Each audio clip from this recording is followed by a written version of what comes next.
Bom dia, senhores conselheiros, senhoras conselheiras, doutora Estela, muito nos honra representando o Ministério Público, senhoras e senhores servidores da nossa Corte de Contas, caríssimos telespectadores das nossas mais diversas redes de comunicação social. Com a convocação, ao menos provisória, da doutora Ana Raquel, para a composição de quórum, declaro aberta a presente sessão, solicitando à comissão de plenário que proceda à leitura da ata da sessão anterior.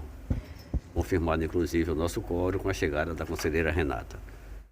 Ata da primeira sessão ordinária do Pleno do Tribunal de Contas do Estado de Alagoas. Aos 4 dias do mês de fevereiro do ano de 2025, no plenário das sessões do Tribunal de Contas do Estado de Alagoas, sob a presidência do excelentíssimo senhor presidente conselheiro Fernando Ribeiro Toledo, reuniram-se os senhores conselheiros: conselheiro Otávio Lessa de Geraldo Santos, conselheira Maria Cleide Costa Bezerra, conselheiro Anselmo Roberto de Almeida Brito, conselheiro Rodrigo Siqueira Cavalcante, conselheira Renata Pereira Pires Calheiros, conselheira substituta Ana Raquel Ribeiro Sampaio Calheiros, conselheiro substituto Sérgio Ricardo Maciel e conselheiro substituto Alberto Pires Alves de Abreu.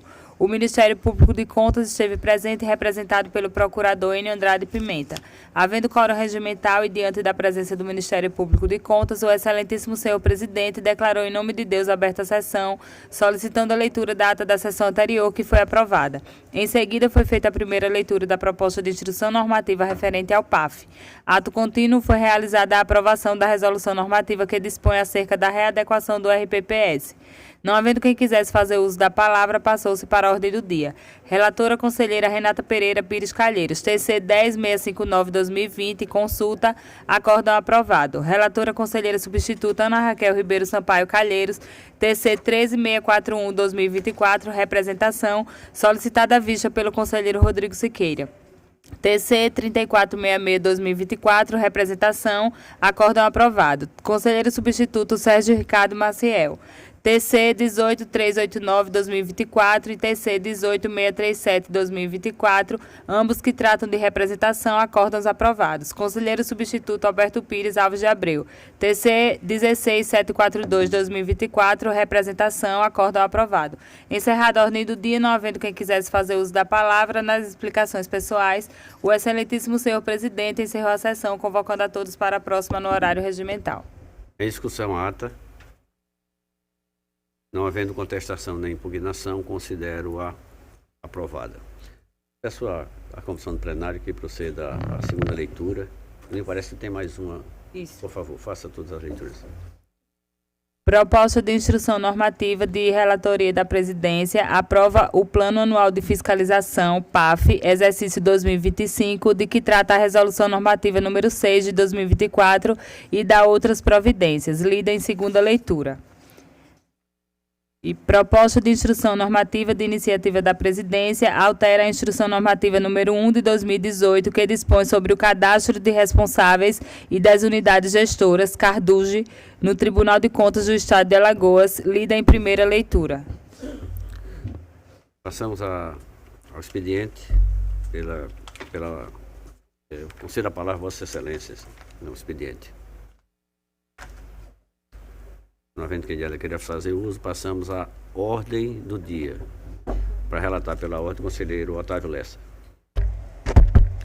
Senhor presidente, senhoras conselheiras, senhores conselheiros, doutora Estela aqui, hoje representando o Ministério Público. Eu trago em mãos o processo 15947-2023, que trata-se de notícia apresentada via ouvidoria, relatando possível irregularidade nos procedimentos do pregão eletrônico 4 de 2021 e realizado pelo município de Porto de Pedra, consubstanciadas as falhas nos documentos de habilitação, com violação ao princípio da concorrência, ante o possível favorecimento de empresa que não atenderia às exigências da habilitação. Sobre o pregão eletrônico 4 de 21, em que a empresa MA Arte, Madeira e Construções de Casa se sagrou vencedora na maioria dos itens, o denunciante pontuou que a empresa estava em desconformidade com o edital do certame inserindo a certidão de outro contador que não o seu, apresentando um atestado de capacidade técnica com uma data de apenas um dia antes da licitação, porém sem prazo para a quantidade de produtos entregue, conforme exigência dos itens 8.11 e 1.1 do edital. Letra B. Uma terceira empresa entrou com a manifestação de recurso apontando a discordância da documentação da vencedora e que, em questão de poucos minutos, a comissão já se manifestou apontando que a empresa estava corretamente e adjudicou os itens arrematados.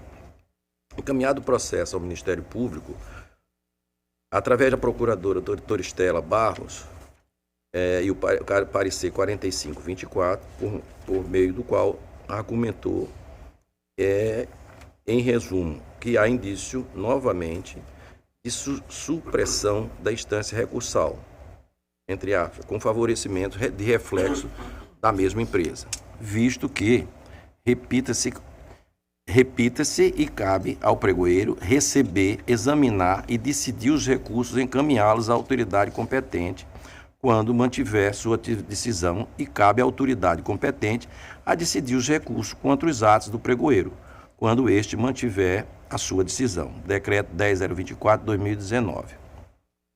E concluiu seu parecer no sentido estarem presentes elementos que determinam a apuração de possível favorecimento da empresa diante da repetição de conduta do pregoeiro no sentido de inviabilizar o pleno exercício do direito recursal pelos licitantes, o que, em ambos os casos, evitou uma segunda análise sobre o requisito de habilitação da empresa. É o relatório, presidente. Doutora Estela, por favor.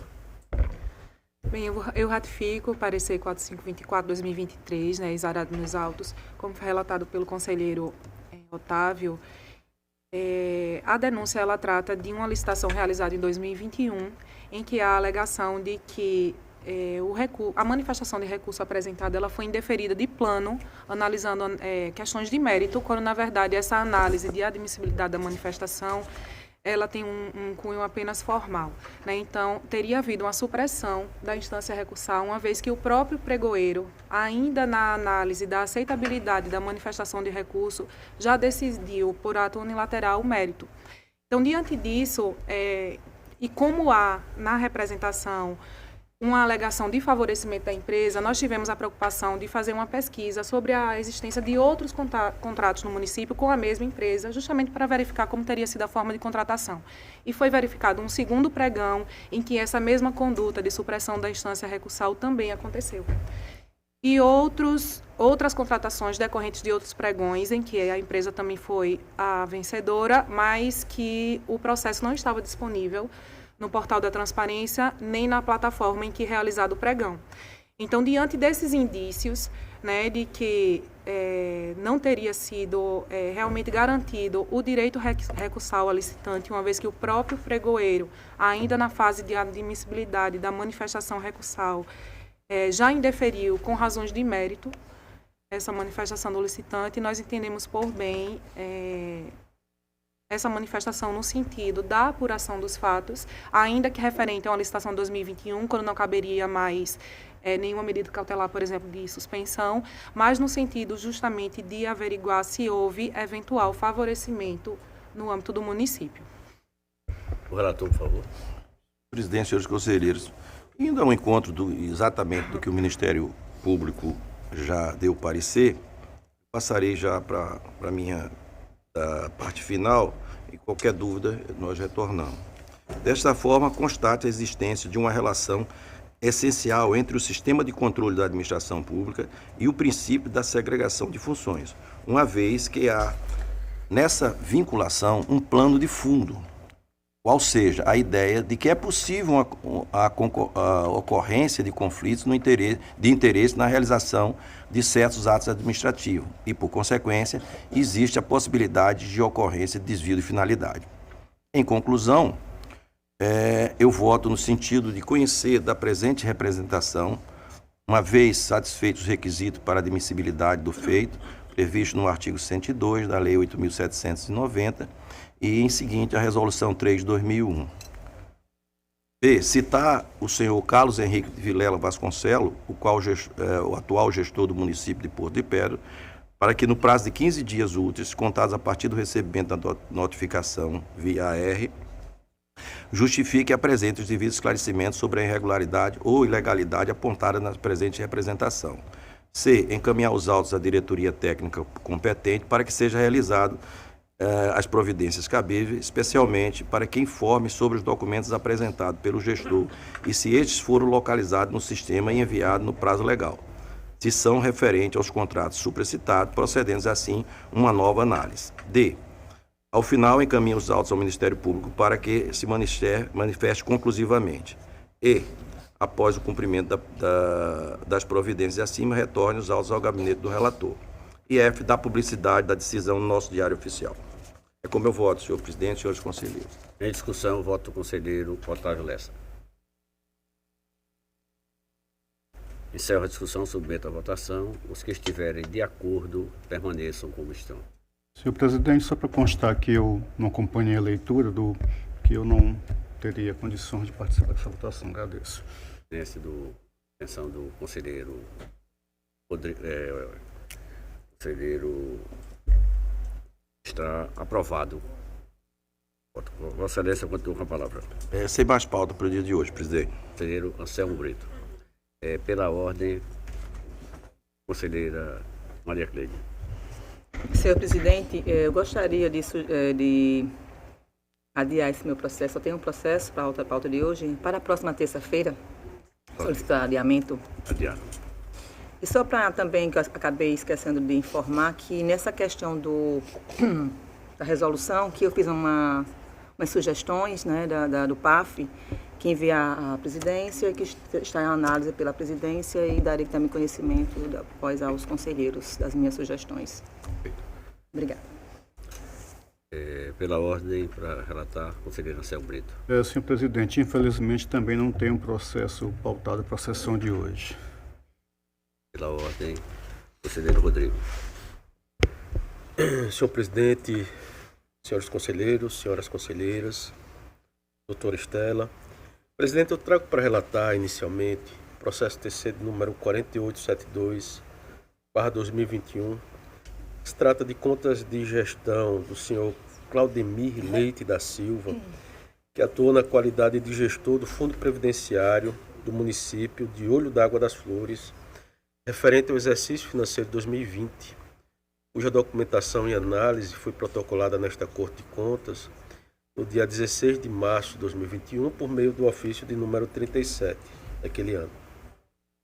Os autos inicialmente foram encaminhados à DEFASENF, nossa diretoria de fiscalização, que elaborou o relatório Realtec de número 35 e emitiu parecer inconclusivo acerca desta prestação de contas.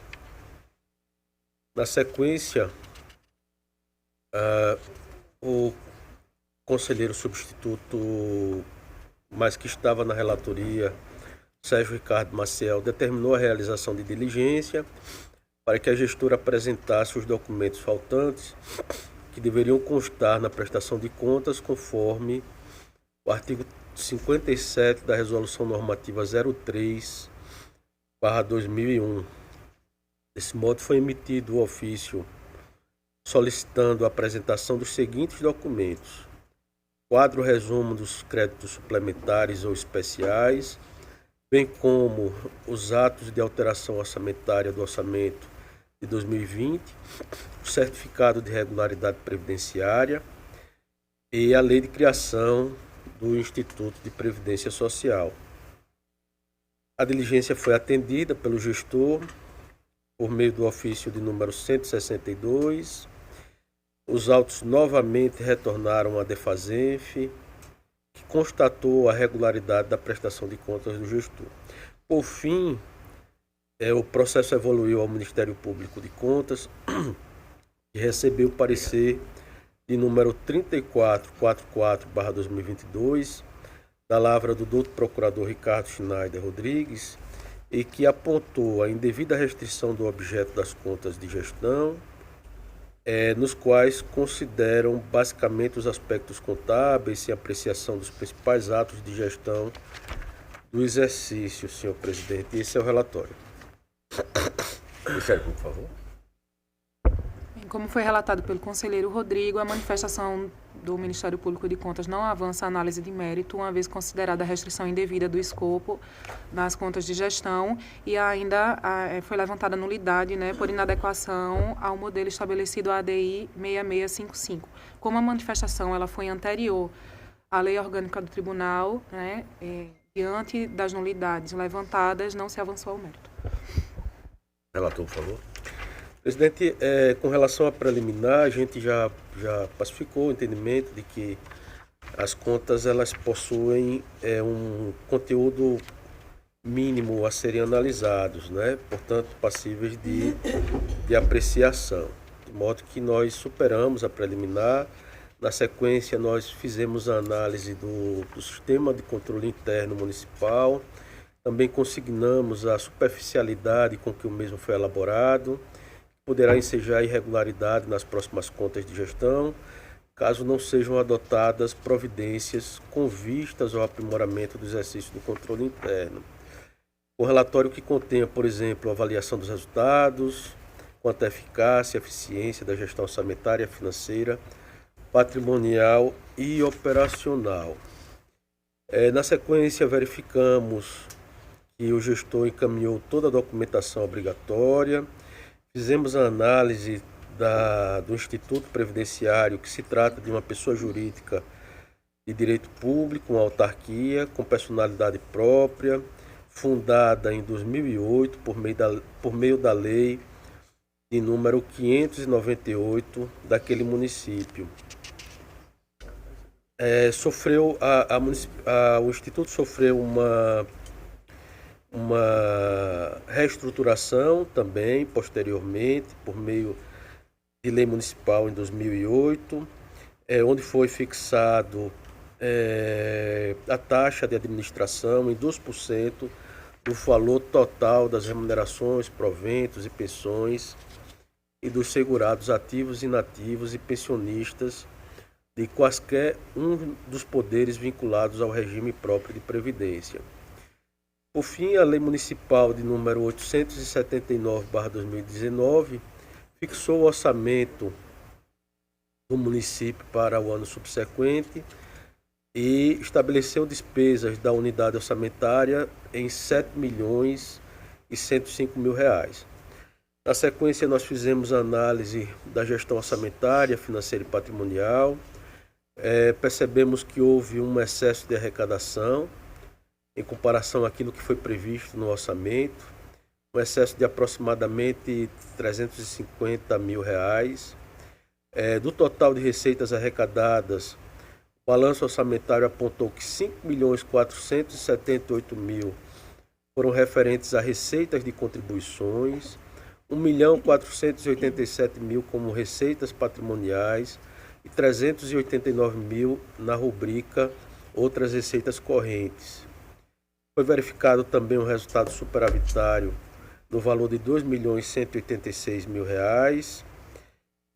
Com relação à análise financeira, constatamos que as receitas extra-orçamentárias totalizaram R$ 471.000, as despesas extra-orçamentárias somaram um montante de R$ 468.000, que o saldo em caixa do exercício 2019 foi de R$ 29.601.000 e que foram transferidos para o início do exercício subsequente a quantia de R$ 31.790.000. Foi feita também a análise patrimonial, tendo a autarquia apresentado um patrimônio líquido no montante de R$ 24.699.000, este oriundo de resultados acumulados, cuja variação foi na ordem de R$ 16 milhões. Foi feita análise do fluxo de caixa, também da dívida flutuante, também significante.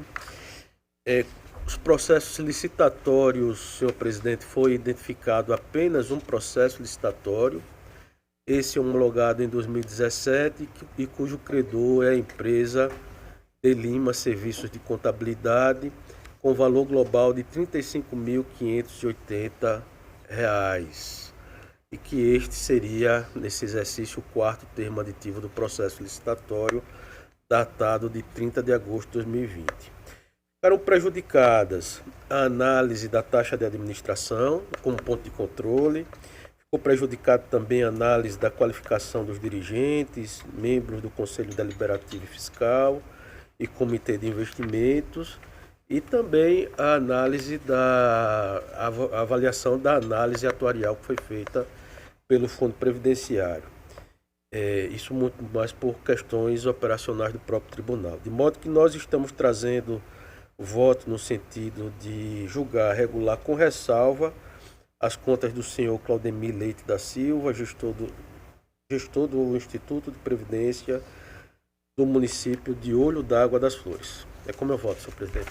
Em discussão, o voto trazido pelo conselheiro Rodrigo. Encerro a discussão, submeto a votação. Se estiverem de acordo, permaneçam como estão. Conselheiro Anselmo, por favor.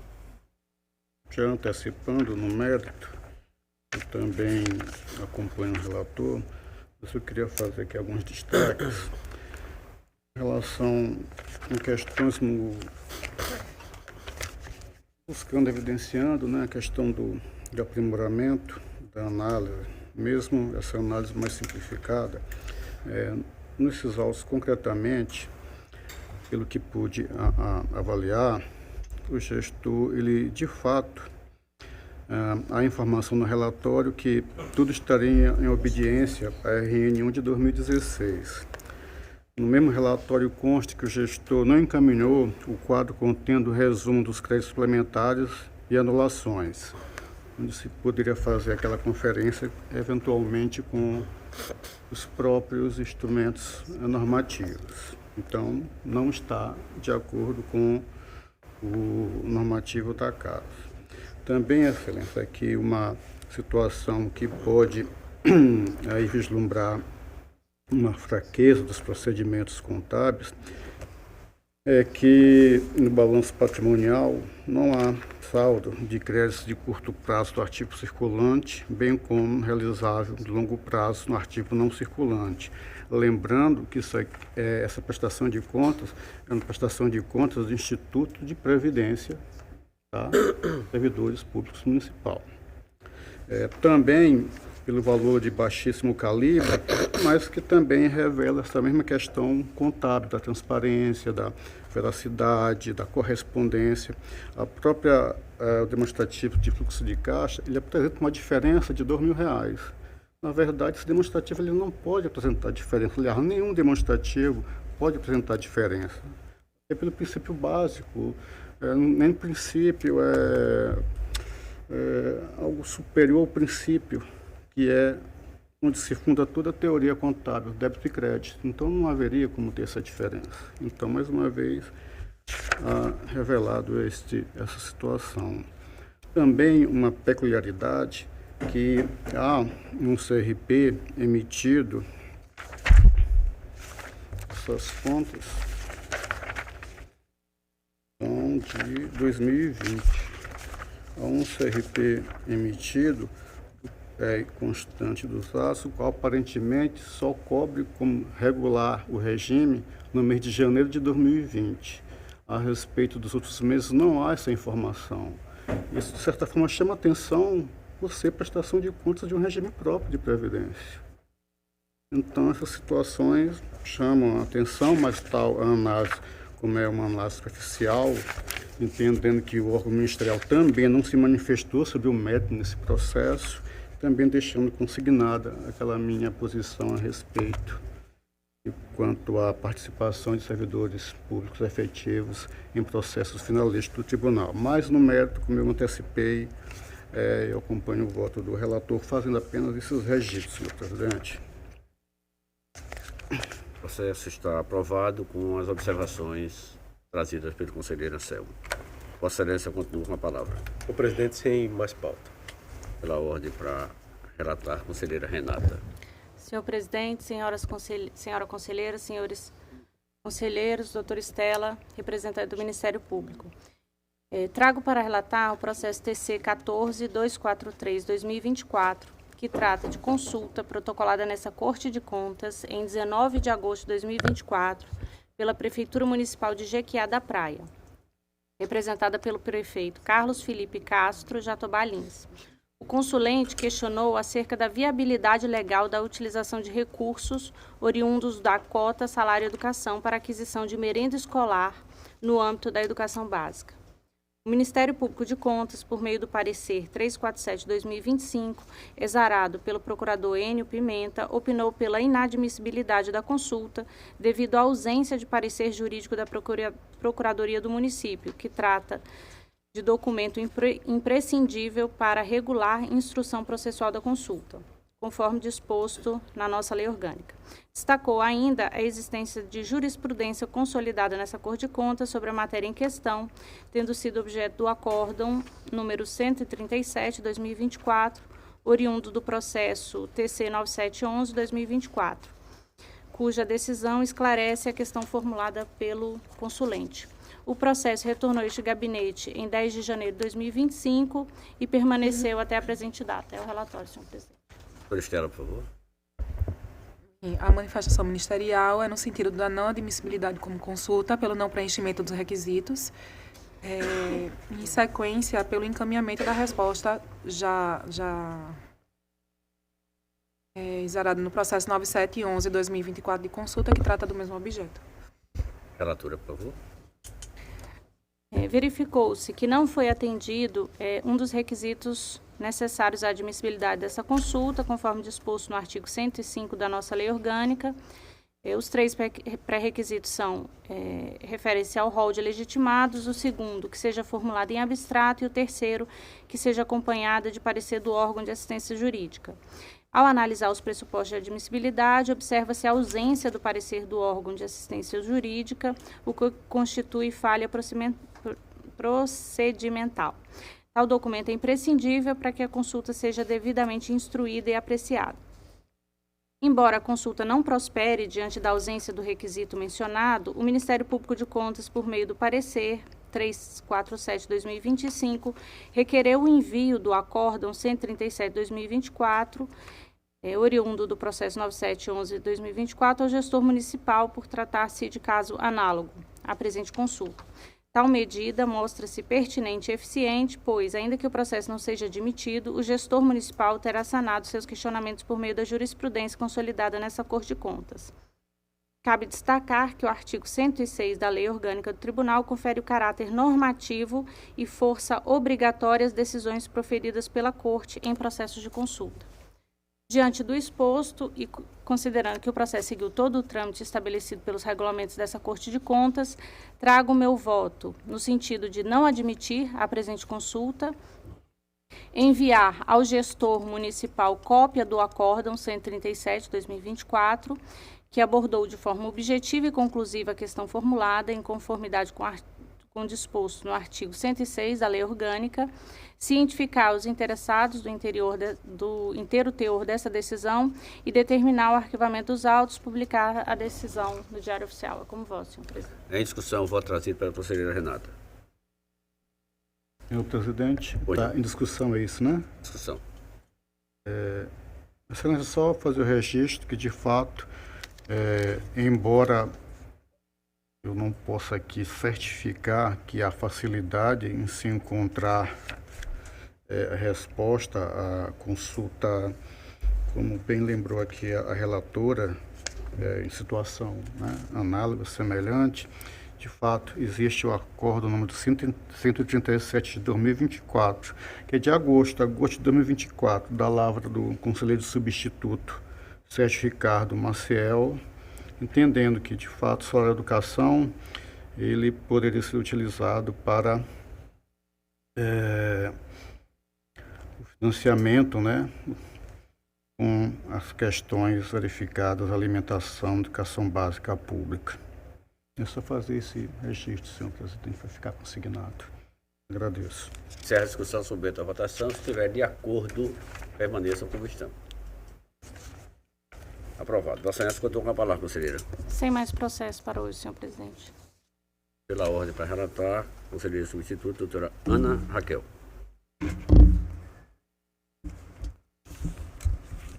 Senhor presidente, senhoras conselheiras, senhores conselheiros, outro membro do Ministério Público de Contas. Tenho para relatar, senhor presidente, o processo 524 de 2025, que se trata de uma consulta foi enviada através do ofício número 42 de 2025, subscrito pelo senhor Bruno Nogueira Lee Moura, controlador-geral do Estado de Alagoas interino, por meio do qual solicitou a orientação desta Corte acerca da obrigatoriedade do envio das informações relacionadas ao Sistema de Proteção Social dos Militares do Estado de Alagoas no módulo X, Previdência, considerando a sua natureza diversa do regime próprio de Previdência, RPPS, cuja competência para gerir é do Alagoas Previdência, unidade gestora única do regime próprio de Previdência Social dos Servidores Públicos do Estado de Alagoas.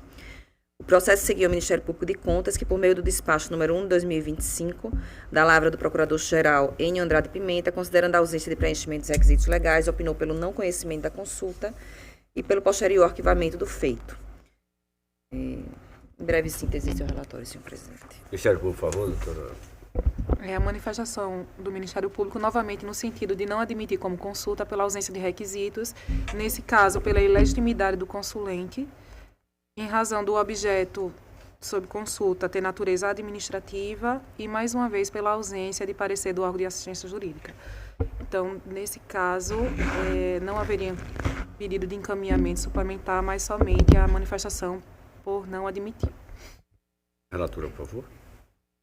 Senhor presidente, como já resumido pela doutora Estela, o processo ele não preenche nenhum dos requisitos para admissibilidade, porque o consulente não pertence ao rol taxativo de legitimados. O ofício encaminhado traz apenas um questionamento de cunho administrativo, sem a formulação de uma consulta em abstrato com exposição precisa e concreta das dúvidas ou controvérsias, e some-se a isso o fato de que o expediente não veio acompanhado de parecer do órgão de assistência jurídica da autoridade consulente. Então, nesse sentido, a proposta de decisão é por não conhecer a presente consulta da ciência da decisão ao senhor Bruno Nogueira Lee Moura e publicidade dos atos, senhor presidente, arquivando em seguida. Em discussão, o processo trazido pela conselheira do substituto, doutora Ana Raquel. Encerro a discussão, submeto à votação. Se estiver de acordo, permaneça como estão. Aprovado, conselheira. Vossa Excelência, contou com a palavra. Sem mais pauta, senhor presidente. Para relatar pela ordem, doutor Alberto. Senhor presidente, senhoras conselheiras e conselheiros, mesmo do Ministério Público, todos que nos assistem. Venho relatar o processo de número 11699 de 2023. A unidade interessada é a Prefeitura de Delmiro Gouveia, sob a responsabilidade da então prefeita Elisiane Ferreira Costa Lima. Assunto: admissão de pessoal. Atos de admissão pessoal. Trata-se de procedimento de registro de contratação temporária realizada pelo município de Delmiro Gouveia por meio da Secretaria Municipal de Educação, decorrente do processo seletivo simplificado regulamentado pelo edital de número 3 de 2023. Os autos foram distribuídos a este relator via termo de distribuição de número 23.3 de 2023. Resumidamente, da conselheira Cleide para a minha relatoria. A DIMOP exarou o relatório de número 128 de 2024, apontando que esta unidade técnica opina pelo arquivamento do processo, após a emissão das recomendações propostas da Secretaria Municipal de Educação de Delmiro Gouveia, visto que se acredita estar prejudicada a análise por ter ocorrido perda do objeto ante o exaurimento dos efeitos financeiros do ato de admissão da senhora Ilane Maria Moreira Cordeiro, já que seu contrato teve vigência até dezembro de 2023. E também propõe encaminhamento para que seja considerada a deliberação dessa Corte. Proposta de deliberação. A. Recomenda a realização de concurso público para o cargo de professor para recomposição de aprendizagem e recomenda que nas próximas contratações temporárias obedeça os requisitos mínimos que regem esse tipo de contratação. Os autos foram remetidos ao Parquê de Contas, que exarou o parecer PMPC 1113/2024 SM. É bem longo e também houve manifestação oral na segunda Câmara em 18 de 9 de 24. Este relator se manifestou durante a discussão no sentido do arquivamento do presente processo, na segunda Câmara, tendo em vista a vigência das súmulas aplicáveis ao caso, que respalda a medida sugestionada pela unidade técnica. Encerrada a fase de discussão, a segunda Câmara Deliberativa decidiu que, por se tratar de assunto que aborda matéria de alta relevância, quanto à alteração do teor das súmulas, foi determinada a remessa do processo ao Tribunal Pleno para julgamento, visto que o feito envolve matéria não pacificada nos termos do artigo 6 da Resolução Normativa 7/2018. Senhor presidente, eu fiz uma certa inversão aqui da lógica, né, porque o parecer do Ministério Público é mais decisivo e é mais extenso. Então, peço a gentileza. Ministério Público, por favor, doutor. Bem, na verdade, a razão desse processo ter sido afetado pleno foi uma discussão que surgiu durante a sessão, não necessariamente pelo que posto no parecer, né? O parecer é um parecer que vinha sido adotado de forma padrão nos processos de contratação temporária, para que o tribunal viesse a definir se tratava de ato subjeito a registro ou se tratava de fiscalização ordinária de atos e contratos, e isso foi resolvido pela súmula 4. O tribunal definiu que os atos de contratação temporária não se submetem a registro. Nesse caso específico, quando o processo foi a julgamento, já havia sido editadas as súmulas, né? E a proposta de voto do conselheiro Alberto era no sentido de aplicar a súmula 4, no sentido de que esse ato não se submetia ao registro, e, sequencialmente, a súmula 3, arquivando pela cessação dos efeitos financeiros, né? O que foi questionado na sessão? A súmula 3, ela estabelece que os processos de ato de admissão de pessoal, que, em regra geral, se submetem a registro, esses processos devem ser arquivados quando não mais produzirem efeitos financeiros. A súmula 4, por sua vez, excepciona os atos de admissão dessa regra geral de registro, né? Então, não teria como as duas súmulas serem aplicadas simultaneamente ao mesmo caso.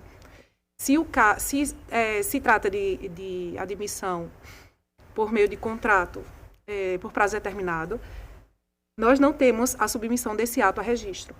Então, ele faz parte de um calendário ordinário de fiscalização de atos e contratos, né, que foi o que foi proposto pela diretoria e deu ensejo a toda essa discussão que gerou as súmulas.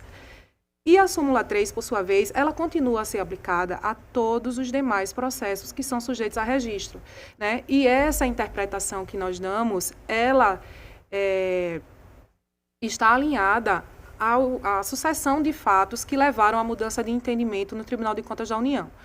Inicialmente, o Tribunal de Contas da União, ele tratava atos de admissão por contratação temporária como qualquer outro ato de admissão. Todos os atos eram submetidos individualmente a registro, né? E isso é uma atividade que se torna improdutiva diante do volume de atos de contratação temporária, da transitoriedade dessas contratações. Então, quando eles eram levados a registro, na maioria das vezes eles já não mais produziam efeitos financeiros e se aplicava essa súmula que era geral para os procedimentos de registro, né? Então, aplicava-se o entendimento de arquivamento por cessação dos efeitos financeiros, porque os atos de contratação temporária eram sujeitos a registro.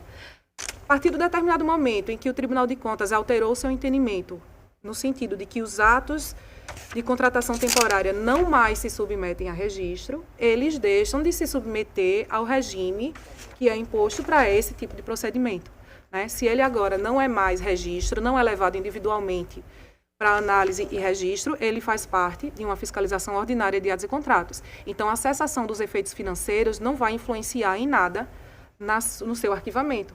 Até porque, se a gente seguisse essa linha de raciocínio, qualquer licitação que já tivesse sido concluída ou qualquer contrato que já tivesse sido pago, ele não poderia mais ser submetido a controle pelo Tribunal de Contas, e isso não tem sentido nenhum, né? Existem outros tipos de responsabilização, inclusive no tocante a ressarcimento de prejuízo e tudo que pode decorrer de contratações temporárias realizadas de forma equivocada, quando elas são tratadas como fiscalização ordinária de contrato e não somente como ato sujeito a registro.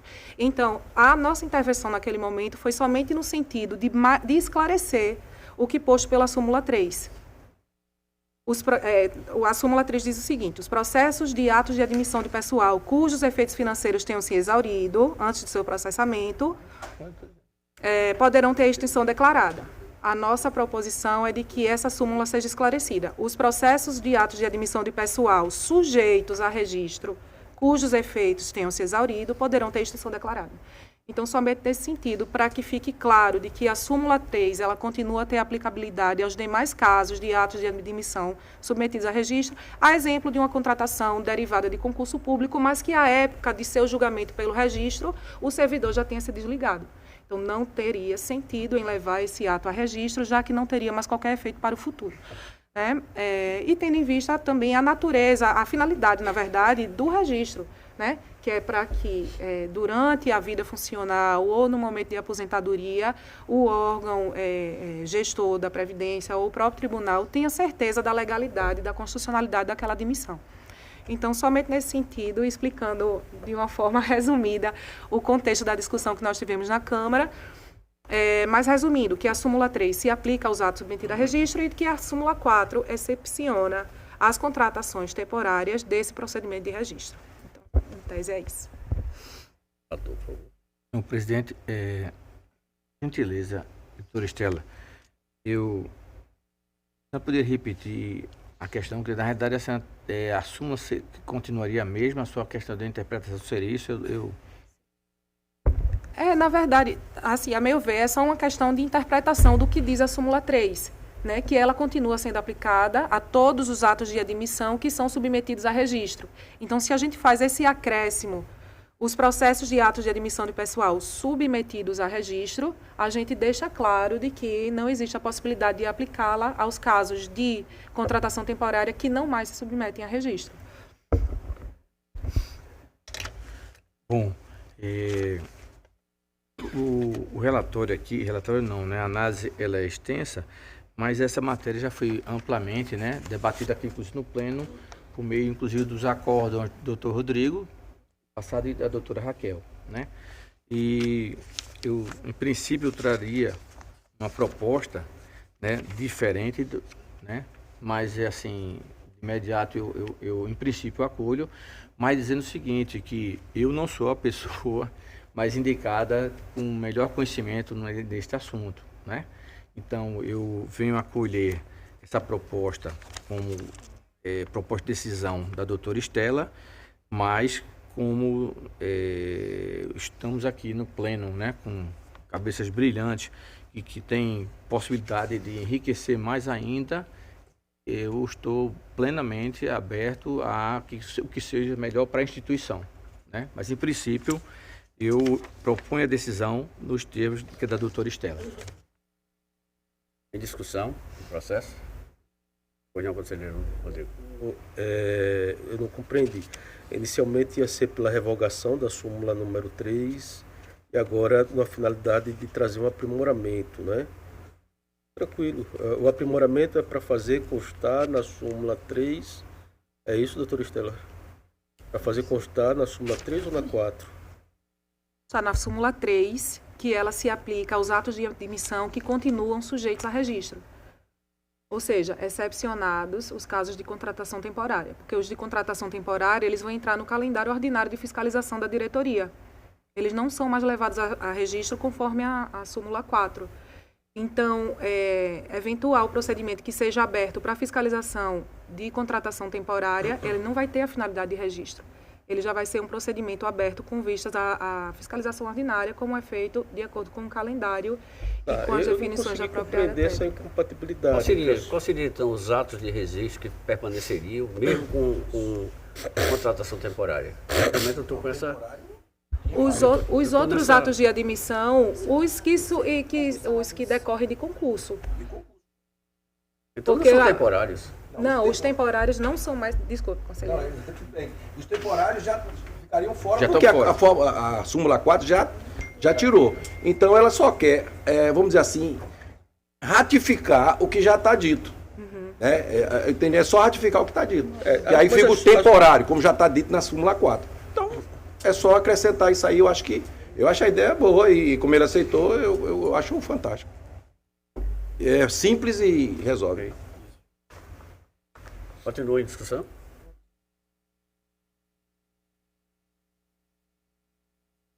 Encerra a discussão. Pois não.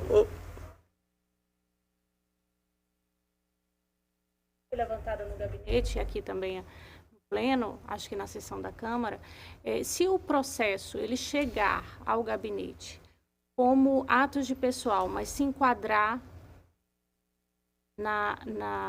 nos pré-requisitos para ser classificado como contratos. Isso era o que estava acontecendo antes de a gente provocar a discussão que levou às súmulas. Nós vínhamos recebendo muitos contratos temporários que eram tratados como registro.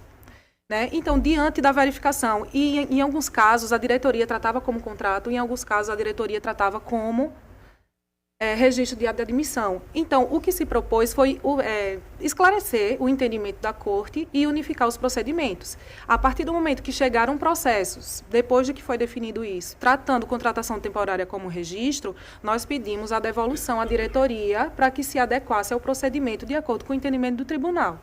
Né? Então, a partir do momento que hoje chegar lá no Ministério Público de Contas uma contratação temporária com análise que seja no sentido de registrar, a gente identifica o equívoco com base na súmula 4 e pede o retorno à área técnica. Esclarecido, doutora Estela. Obrigada. Okay. Proposta é a súmula ficar com qual texto? Os processos de atos de admissão de pessoal sujeitos a registro, cujos efeitos financeiros tenham se exaurido antes do seu processamento, vai continuar igual. Poderão ter extinção declarada monocraticamente pelo relator. Mas veja só, aí é que está o pulo do gato. Aí é que está a questão, praticamente revogar a súmula 3, pelo seguinte. Porque os contratos temporários, o entendimento que nós firmamos na súmula 3, diz que o tribunal poderá determinar o arquivamento pela perda do objeto quando os efeitos financeiros tiverem sido exauridos. Não é? Se nós entendermos, como entendemos na súmula 4, que não se trata de ato de fiscalização de pessoal para fins de registro, obviamente a gente vai estar retirando a possibilidade de arquivamento para as contratações temporárias. Mas a ideia, conselheiro, é justamente porque quando se tratar de contratação temporária, os processos eles não vão mais tramitar de forma individual com vistas ao registro.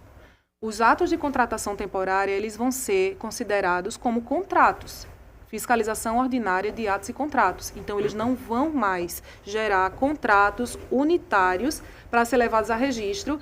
E esse entendimento consignado na súmula 3, ele se originou no Tribunal de Contas da União para aplicação aos atos sujeitos a registro. A partir do momento em que os atos de contratação temporária foram desclassificados como atos sujeitos a registro, essa súmula não mais se aplica no âmbito do TCU, que é de onde vem toda essa construção. Eles não mais se submetem a esse entendimento de arquivamento, justamente porque não há tramitação unitária para registro de cada ato individual. Assim como as licitações, os contratos chegam no tribunal e há um planejamento de fiscalização sobre eles, assim também vai acontecer em relação aos contratos temporários. Não mais vão existir processos para registro de cada contrato temporário, não havendo esse volume, né, que justificaria. E até porque, em se tratando de contratação temporária, a análise unitária nem sempre ela vai revelar um cenário de inconformidade. O que traz o cenário de inconformidade em sede de contratação temporária é uma análise, um retrato do município, né? É, na verdade, aquela constatação do conjunto de contratos por tempo determinado que é realizado naquele período e que demonstram um desvirtuamento de finalidade, uma extrapolação de prazo, né, mostrando que aqueles contratos são destinados, na verdade, a funções de caráter permanente. Então, eu sou favorável a tudo isso daí, agora é importante que fique claro na súmula. Talvez o mais interessante seja a gente solicitar ao conselheiro Alberto que elabore uma minuta, né, de súmula para aprimorar a que já existe e a gente discute a aprovação na próxima semana. Com relação a isso, concordo plenamente. Ou então, até, conselheiro, diante da sua, assim, porque o que parece é que não há uma exata definição da dimensão da súmula 4. A súmula 4 diz isso, né? Os atos advindos de contratação temporária não se sujeitam a registro. Com isso, a súmula está dizendo que eles se sujeitam à fiscalização ordinária de atos e contratos. Talvez um acréscimo na súmula 4, esclarecendo, né, que vai ser submetida a um calendário de fiscalização, que não mais gerarão processos unitários, ele tire esse receio, né, de como, e até o receio trazido pela conselheira Renata também, de que os processos continuem a ser autuados dessa forma. Essa discussão, presidente, eu consigo entender uma coisa tão simples na minha cabeça. Olha, se está dizendo que a temporária não tem mais, nós não vamos analisar processo por processo, já está dizendo, apenas vou analisar o contrato, qual é a dúvida? Não tenho dúvida nenhuma, não vou perder tempo. O nosso tribunal não tem como perder tempo numa análise que não leva absolutamente a nada. Entendeu? Você vai analisar, sim, a Secretaria da Educação abriu uma contratação temporária porque está faltando merendeira. Aí esse contrato, e vai ver qual é o pré-requisito, sim, que está sendo exigido para aquelas merendeiras, para você ver se tem finalidade. E o tempo, se está cabível. Aí cabe, é óbvio. Agora, a análise, como a gente vinha fazendo, de temporário, seu José, Dona Maria, seu Mano, não tem sentido, é uma pena jogar tempo fora, gente. Está bem claro isso. Não precisa nem... Pois não. Conselheira, um momento, para discutir, que eu passo a palavra para a doutora Ana Raquel. Eu acho que ainda não compreenderam exatamente o acréscimo da doutora Estela e o objetivo. É que estão fundamentando, quando chega contrato de pessoal, contratação temporária de pessoal, está se fundamentando na 4, que permanece, mas também, quando os efeitos financeiros já finalizaram, na 3, porque a 3 fala dos efeitos financeiros que finalizaram. Só que a 3, ela trata dos processos sujeitos a atos de registro. E, na verdade... Expressamente fala isso daí? Não, quando ela foi elaborada, ela fala os atos de admissão de pessoal para fins de registro. E o que ela está querendo acrescentar é justamente deixar claro que essa 3 é só em relação aos atos sujeitos a registro. É só acrescentar isso aí para não gerar essa confusão. E eu sugiro que a gente faça, então, uma terceira súmula, presidente, para deixar bem claro isso daí. Porque o risco... Mas são coisas diferentes. Se revoga, tumultua tudo. A de gestão, outra acabou a confusão. Pode melhorar. Eu considero que a manifestação foi muito esclarecedora, assim, às vezes eu falo muito e não consigo externar tudo aquilo que eu quero colocar. A súmula 3, e por isso ela vem antes até, ela coloca a situação geral de atos de admissão. Os atos de admissão, que em regra são submetidos a registro, serão arquivados quando não mais produzirem efeitos financeiros, justamente porque não vai ter mais finalidade em você vai ter um registro de um servidor que não mais integra a administração. O cara já foi embora. A súmula 4 traz a exceção à súmula 3. Certo? Os atos de admissão, eles serão arquivados quando não mais produzirem efeitos financeiros, mas as contratações temporárias não se classificam genericamente como ato de admissão sujeito a registro. Então, uma é a regra geral e a outra é a exceção. Só que como elas foram aplicadas nesse processo específico simultaneamente, nós entendemos pela necessidade de trazer o pleno para fazer esse esclarecimento. E eu acho que foi bem pertinente, porque o esclarecimento realmente está sendo necessário, mesmo diante do acréscimo, né? Se a gente colocar na súmula o seguinte: processos de contratação temporária, cujos efeitos financeiros tenham se exaurido antes do seu processamento pela Corte, seja pelo falecimento, seja pelo desligamento, poderão ter a extinção declarada monocraticamente pelo relator. Não seria mais expresso, mais claro? O poderão, é só para saber se vem a pleno ou é monocrático? É só para processos, quando eles não mais têm efeito financeiro, é porque o registro não tem mais finalidade. Se ele é uma fiscalização ordinária de ato de contrato, então a gente teria que, quando receber uma licitação que já foi finalizada, o contrato já foi pago, vamos extinguir os processos, a lógica é a mesma. Todavia, eu acho que está havendo uma confusão assim, de alguns conceitos, né, e a gente acaba perdendo muito tempo com algo que é tão simples e que é a vontade de todos nós aqui. Exatamente. Qual é a vontade de todos nós aqui? Primeiro, os processos que estão tramitando individualmente não fazem sentido, né? A gente tem que ter uma legitimação para arquivar esses processos de contratação temporária. Esse ponto, acho que não há divergência com relação a essa questão daí, né? O segundo ponto é que os futuros processos de contratação temporária, eles não sejam abertos para fins de análise de registro, tá? É o segundo ponto, não é isso? Porque não se trata de fiscalização mais para fins de registro. Porque se fosse para fins de registro, a gente teria que abrir e levar até o final para registrar ou não o ato de admissão de pessoal. Eu só divido aqui de Vossa Excelência com relação a entender que o fato dele deixar de ser objeto de registro, ele deixaria de ser conceituado ou compreendido como um ato de admissão de pessoal e passaria a ser tratado como um contrato normal. Eu acho que ele não se trata de um contrato normal. Não, conselheiro, assim... É uma relação contratual, eu acho que eu não me fiz entender. Não descaracteriza ele como ato de admissão. Ele continua sendo o ato de admissão. Mas o entendimento da Corte hoje é de que ele não mais é levado a registro e ele é processado como um processo de fiscalização ordinária de atos e contratos. Eu não coloco ele como um contrato de fornecimento, de prestação de serviço, nem nada disso. Ele continua sendo um ato de administração, mas a tramitação dele se dá sob o rito de fiscalização ordinária de atos e contratos.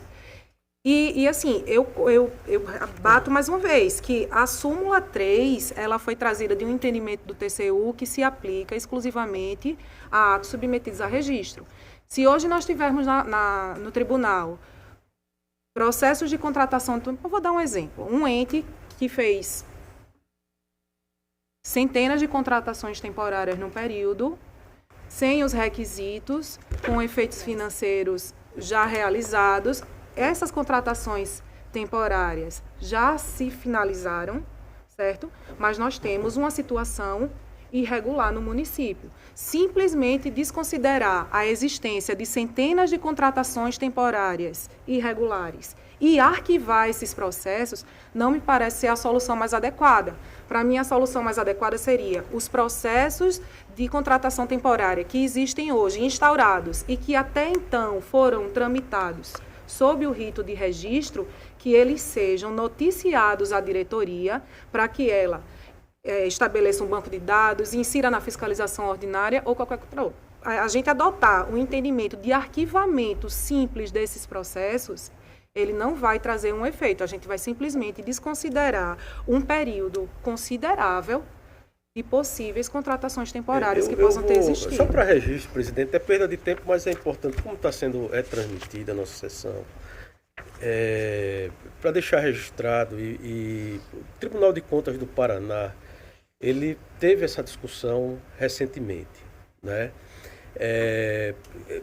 Em junho de 2024, eles retomaram essa discussão e pacificaram por meio do acórdão de número 1882/2024, que era um pedido de reabertura de tese em pré-julgado, tá?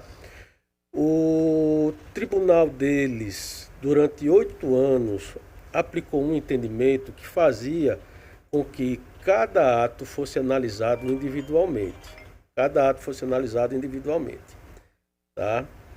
E o voto do relator, ele menciona o seguinte, presidente, conselheiros, conselheiras, que não seria mais adequado, frente aos custos envolvidos na fiscalização, mediante registro, em contraposição aos benefícios verificados. Fundamentou que, após a implementação dos processos de admissão via SIAP, que foi no período de 2016 a 2021, apenas 0,24% dos processos cujo objeto versou sobre admissão temporária tiveram decisão pela negativa de registro, os quais, contudo, não surtiram efeito prático, considerando o termo dos contratos temporários. Ponto. Informou que nos processos de admissão daquela unidade, 57,8% são relativos a contratações temporárias E a gente está tratando aqui do estado do Paraná, que tem uma organização de desenvolvimento econômico, social e uma organização administrativa muito melhor do que a nossa. Ou seja, a maioria das admissões de pessoal é por contratação temporária. Percentual este que não considera os requerimentos de análise convertidos em processo de admissão. E aí o tribunal, eu vou ser bem breve aqui na leitura do voto e do acórdão, ele menciona o seguinte: ele cita entendimentos de vários tribunais de contas, tá, que vem suplantando essa prática de fazer análise individualizada dos processos de contratação temporária, né? Mesmo quando os efeitos jurídicos ainda não tenham sido exauridos. Aí ele cita o Tribunal de Contas do Estado de Minas Gerais, que por meio do processo de uniformização de jurisprudência número tal, em 2019, fixou o entendimento de que os atos relativos a contratações temporárias não são inseridos no artigo 71, sendo sujeitos apenas os realizados por meio de concurso público à análise para fins de registro. O Tribunal de Contas do Estado de Pernambuco, por meio da resolução de número 01/2015, menciona que a análise de contratações temporárias para fins de registro estabelece, né, aplica-se o princípio da amostragem a partir de uma matriz de risco. Esse é o entendimento do Tribunal de Contas do Estado de Pernambuco. O Tribunal de Contas do Estado de São Paulo cessou a análise de contratações temporárias para fins de registro a partir da deliberação número tal e que ela seja feita por meio também de um planejamento adequado por amostragem. O Tribunal de Contas do Estado da Paraíba, desde 2010, eles regulamentam que seja feita também por amostragem a partir... Tribunal de Contas do Estado do Mato Grosso, Tribunal de Contas do Estado do Espírito Santo, né? E, por fim, o Tribunal de Contas da União. Então, eu acho que a gente tem duas situações. A gente tem a situação dos processos que estão em tramitação, que eu acredito que a gente deva arquivar todos, inclusive aqueles que não têm os efeitos jurídicos exauridos. Todos a gente deve arquivar, para que essa fiscalização fique a cargo de um melhor planejamento, a fim de obter um melhor resultado nessa fiscalização. Haja vista que essa fiscalização individualizada que nós fazemos no nosso gabinete, resultado nenhum traz, nem para a sociedade, nem para o nosso tribunal. Então é esse o meu entendimento, presidente. Eu acho que a súmula como está, ela afirma isso daí. As duas súmulas como estão, elas afirmam exatamente isso. Conselheiro, as colocações de Vossa Excelência, elas ratificam tudo que nós colocamos no parecer 5662/2023, que deram origem justamente às discussões que levaram às súmulas. A análise individualizada de ato de contratação temporária não tem utilidade nem efetividade. Isso daí foi o que deu origem a toda essa discussão. Perfeito. O que eu não consigo enxergar é a decisão de arquivar simplesmente todos os processos de contratação temporária em curso. Eu repito, ao meu ver, a melhor solução não seria simplesmente o arquivamento. Seria a compilação desses dados, o envio à diretoria, para que, a partir justamente de uma matriz de risco, de critérios de relevância e materialidade, ela possa estabelecer um calendário, um planejamento de fiscalização. E se nós dissermos que vamos arquivar todos até hoje sem essa providência, a gente vai simplesmente fiscalizar a contratação temporária daqui para frente, e o que aconteceu nos últimos exercícios vai ser ignorado pelo tribunal quando esses dados foram remetidos. A gente já tinha um problema muito grande de remessa de ato de admissão de pessoal, né? Que não havia essa cultura. Na verdade, atos de admissão levados a registro até pouco tempo não existiam. Então, quando a gente consegue implementar o envio dos dados e, de repente, desconsiderar todo um banco de dados que poderia ser viabilizado para que a diretoria técnica tivesse subsídio para essa decisão de planejamento de fiscalização, eu acredito que o ponto é unicamente esse. Todos os demais aspectos nós estamos concordando, né? A questão seria só o que fazer com esse conteúdo enviado sob outro rito e que hoje nós vamos desconsiderar, né? A questão, então, para mim, ficou mais esclarecida agora, que a divergência é só em relação a esse ponto. A gente está discutindo os processos de admissões que chegam aqui com uma listagem. Eu vou que chutar. Quando eu falar pessoa jurídica, eu entendo, é maldade minha. Aí, na relação, tem contratados, pessoas físicas, jurídicas, estagiários. Tá. Sem falar no tema 445 também. Eu tenho no meu gabinete uns processos dessa lavra, alguns, né? Alguns se pede o registro, outros se manda arquivado dentro das condições de cada processo, evidentemente.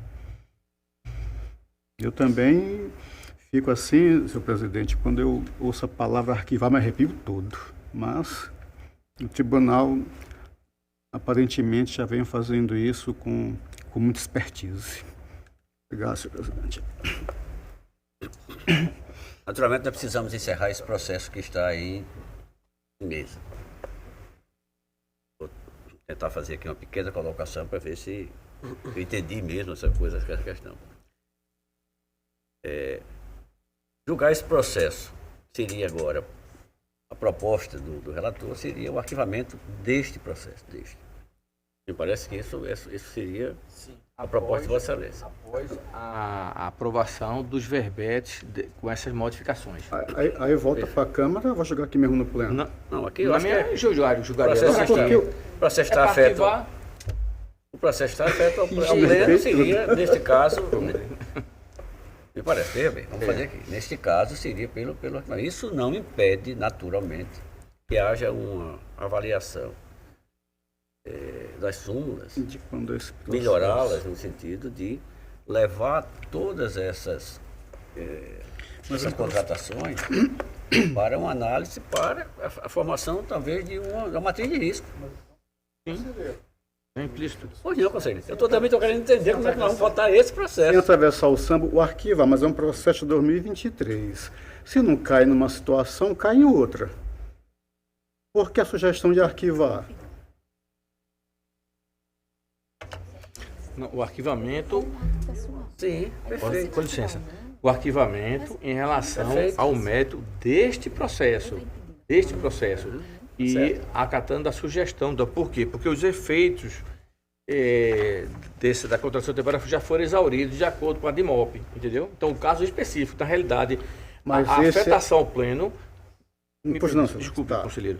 Veio especificamente em função dessa possível reformulação das súmulas e, consequentemente, da conduta do tribunal em relação a esse tipo Mas o que eu fico da dúvida é o seguinte... Então, a votação processo seria registro, para registro. Não, esse processo seria pelo arquivamento. Pelo arquivamento, isso. Não, mas seria um ato de pessoal submetido a registro. Não, porque a contratação temporária já está decidido que a contratação temporária não tem registro. Pois é, não tendo registro, o processo não teria uma outra providência não, de se reencaminhar para a diretoria e não arquivar o processo, não é isso? O que eu entendo, na verdade... Aí vamos arquivar um processo. O espírito desta discussão é a modificação das súmulas. Isso. De uma súmula. Isso. Esse é o espírito. Isso.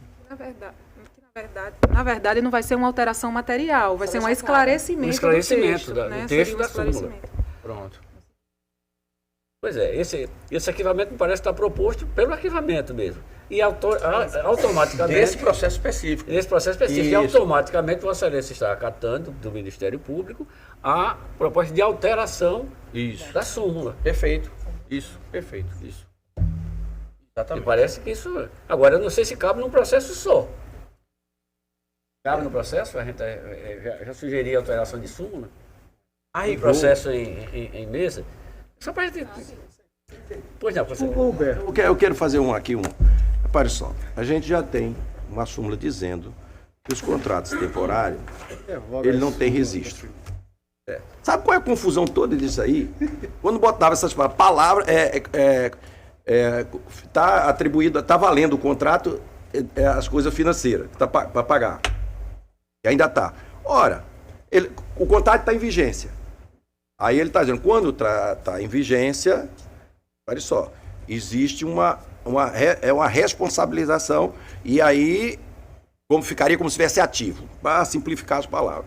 Repare só, se o cara fez umas contratações lá, o contrato já se exauriu, já passou da data, tudo. A parte financeira, ela já existiu, o gestor já pagou. A responsabilização dele só muda de palavra, ele vai se responsabilizar por aquele ato que não foi correto. E a gente vai, quando for julgar, se julgar que aquele contrato não deveria ser feito, ou foi feito de alguma forma, que ele tenha que ele vai ressarcir do mesmo jeito, gente. Eu não vejo essa preocupação de não, se ele está ativo, aí ele tem uma conotação. Se ele não está, não tem outra conotação. Onde a gente já decidiu que a contratação provisória, ele não vai ter registro. Uma coisa simples, cara. Figura aí do que falou o conselheiro Rodrigo, do arquivamento de todos os processos. Talvez eu aqui tentando evoluir um pouco, porque o professor Alberto estaria pelo arquivamento. Porque esse processo, como a gente não vai fazer a análise individual dele, vai se arquivar. Mas a informação, a cópia, o que for, vai se remeter lá para o banco de dados, para quando na prestação de contas, quando o tribunal for julgar alguma prestação de contas, sei lá, avaliado. Aí, mas o conselheiro Rodrigo nesse aspecto tem razão. Vai arquivar tudo para esse procedimento. Arquivar os individualizados. Mas, olha, se já está no sistema, ele não é mais no papel, cara. Quando ele mandou para o sistema, já vai estar lá tudo dentro do sistema. Esse 2023 no sistema, mas tem muito fora, viu? Não, eu estou falando que a gente está operando hoje tudo dentro do sistema. É diferente quando a gente tinha, o cara contratou 100 pessoas, 100 processos, para você analisar de um por um. Desculpe, não é fora do sistema. É não completamente digitalizado no sistema. Senhores, mas hoje ele vem hoje pelo sistema. A ideia é que em 2020 acabe, né? 2020 aproveitando para prestar um esclarecimento, que tudo que Vossas Excelências estão colocando está dentro do que é relação à súmula e mais alguns detalhes que estão aqui na proposta de voto, que acho que acolhe tudo que o senhor tem. Então, por exemplo, olha só, a realidade, primeiro, sugerir ao Pleno a modificação na forma como a doutora Estela trouxe. Segundo, isso aí que o conselheiro Anselmo falou, encaminhar as informações deste processo de unidade técnica com o objetivo de assegurar que o procedimento de fiscalização siga as rotinas e procedimentos aplicáveis às fiscalizações de dados contratos, as rotinas, ou seja, seletividade, matriz, tudo isso, né?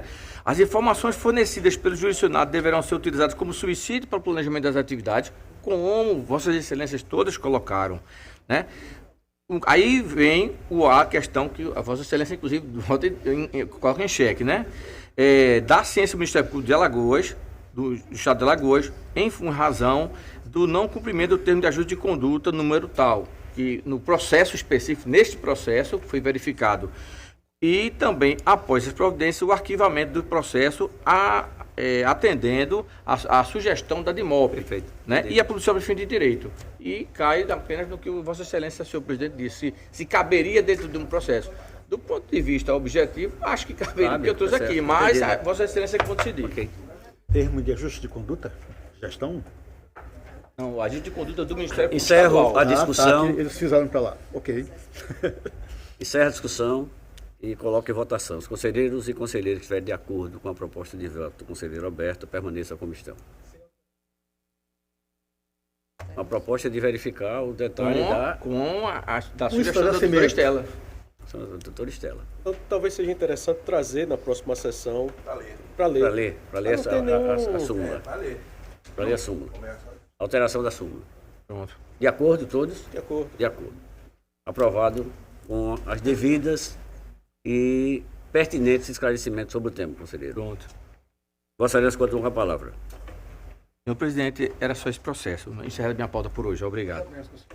Não havendo mais processo a relatar, passamos às explicações pessoais. Submeto, passo a palavra a Vossa Excelência nas explicações pessoais.